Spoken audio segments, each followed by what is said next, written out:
तर आता ह्या सेम प्रॉब्लेमचं आपण फिफो मेथड बघितलं, लिफो मेथड बघितलं, आता बघणार आहे सिम्पल ॲव्हरेज मेथड.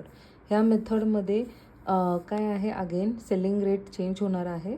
इथं आपण सेलिंग रेट लेटेस्ट रेट पण घेणार नाही आहे या फर्स्ट रेट पण घेणार नाही, आपण हे जर ॲव्हरेज काढणार आहे म्हणून हे सिम्पल ॲव्हरेज मेथड असं नाव आहे.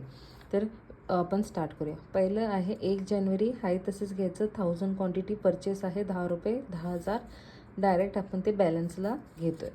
नेक्स्ट परचेस आहे 4 जानेवारीचं, जसं इथं बघितलं 150 रुपये 12ला, 150 क्वांटिटी 12 रुपये, 150 12 1800 रुपये. आता ह्या बॅलन्समध्ये अगेन 1000, 10चे 10,000, 150 12चे 1800, सेम आहे तसंच बॅलन्स घ्यायचं आहे. नेक्स्ट आहे आपला सेल 5 जानेवारीला. किती सेल आहे? 600चा. 600चा सेल आहे, रेट नाही दिला. आता आपल्याला इथं रेट फाइंड आउट करायचं आहे. तर आपण काय करणार, 5 जानेवारी म्हणून लिहिणार वर्किंग नोटमध्ये आणि हे बॅलन्स जी क्वांटिटी आहेत, तर इथं आपण जी बॅलन्स क्वांटिटी आहे त्याचे रेट्स ॲव्हरेज काढणार आहे.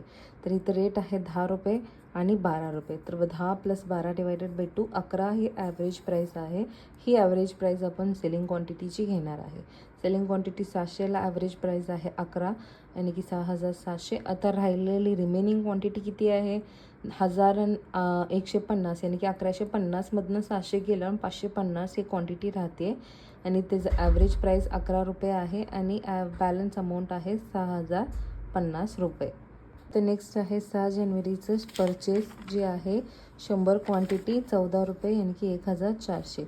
तर बॅलन्स आपलं होता 550 क्वांटिटी 11 रुपये 6700 6050 आहे तसंच आपण कॅरी डाऊन केलं आणि हे आत्ताचं परचेस ह्याच्यासोबत ॲड केलं. 100 क्वांटिटी आहे 14 रुपये आहे 1400. नेक्स्ट 9 जानेवारीला काय आहे आपलं? 9 जानेवारीला आहे आपलं सेल्स. अगेन रेट माहीत नाही आहे, आपण काय घेणार आहे? ॲव्हरेज रेट घेणार आहे.